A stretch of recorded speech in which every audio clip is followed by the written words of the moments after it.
Nearly 4 billion years ago, the first living cell came into existence, and the living world as we know it began.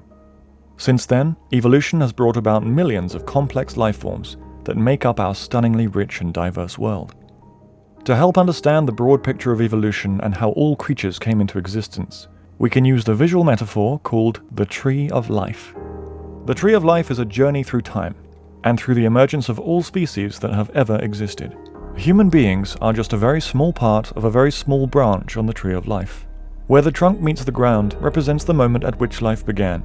Complex molecules began to stick together and so become single cells, the original common ancestor and building blocks to all living things. With this in mind, we can understand that everything that is alive today, from chickens and blue whales to coral reefs, plants and fungi, every leaf on the Tree of Life, they're not just other species, they are our cousins through time.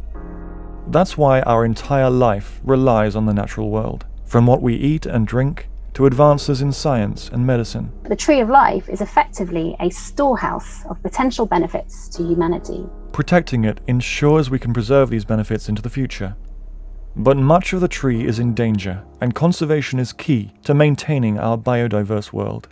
Some branches have only one or a few species, all at risk of becoming extinct.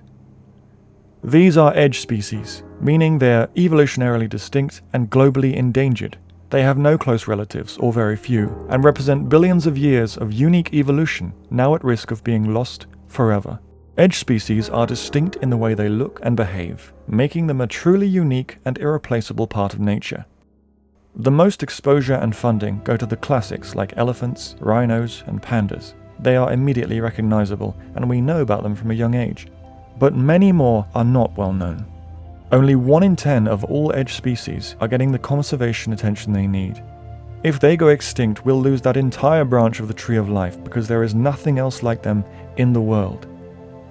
We've all grown up with the same children's books, the same stories about the same iconic species, and I think society is ready for more. They're ready for the broad diversity of life and to learn about the wonderful stories of these amazing creatures, not only what they do and how wonderful they are, but the importance they have in maintaining the fabric of life.